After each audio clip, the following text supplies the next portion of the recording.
When I was 17, I moved out of my parents' house because I didn't want to live by my parents' rules. I was still in high school.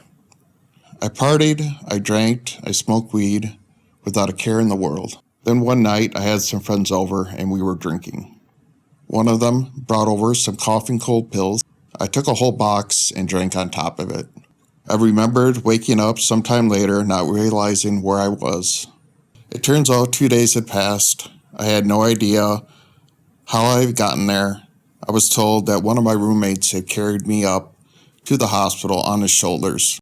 I remembered being in a blue room with dark figures moving around me. It turns out it was the doctors and the nurses running around me trying to save my life. When I got out, I was back to my old ways, living with my parents, got kicked out, was going to live with friends and being in shelters, still refusing to see doctors and get diagnosed. Finally, in my fourth place, my social worker had found a place that thought would help me. The place was called Stepping Stones. When I got there, it was scary. I worked through their programs, doing painting, yard work, among a lot of other things. I work with some great people that treat me great, and I work on a team. I still have my ups and downs, but I'm okay. I'm happy. I've been a state representative since 2019, but my story is quite unique. I'm also an ordained elder in the Churches of God in Christ. At 5 years old, my dad received a preaching assignment here in Rockford, and I'm 40 now. So for 35 years, I've been at that church. I didn't pursue public office until I was 27 years old, and before that, my goal was to be a preacher. The Lord wanted me to go a different way, so I became a preaching politician. And I often joke that it's dangerous to put a microphone and a camera in front of me. And so growing up in the church, especially in the black church, the focus was if you had an ailment, if you felt anxiety or depressed, to pray against it. It's a spiritual attack. It's a trick of the enemy. But in 2016, as a preacher of the gospel of Jesus Christ, I dealt with my own mental health crisis.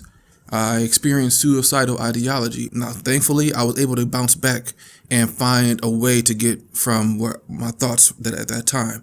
It helped me to realize my messages needs to match how life is for a lot of people.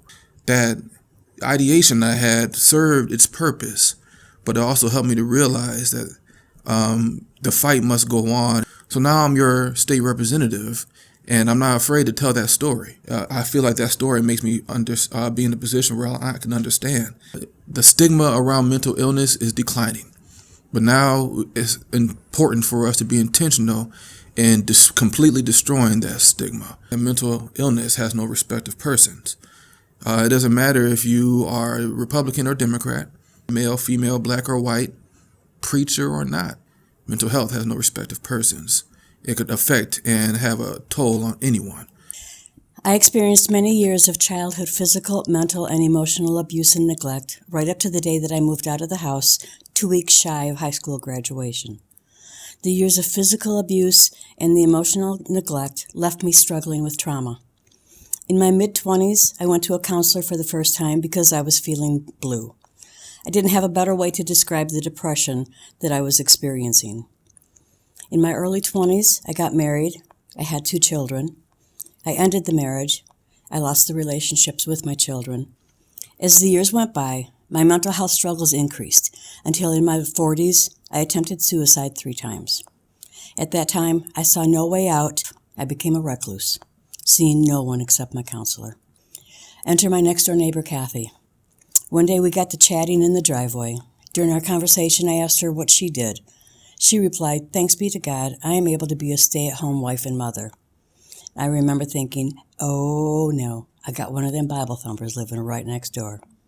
I literally took a step back, like being Christian was contagious. Kathy shared her life with me, eventually studying the Bible with me. She modeled the Christian walk. Long story short, 4 years later, I'm the Bible thumper. There had been a void in me that I had spent decades trying to fill with food, sex, alcohol, extreme exercise, work. What I'd been searching for all my life? Jesus. And through all of this, Jesus was patiently waiting for me to let him in. With God's guidance, I have a support network. I have the Stars of Light. I have NAMI. I have Celebrate Recovery.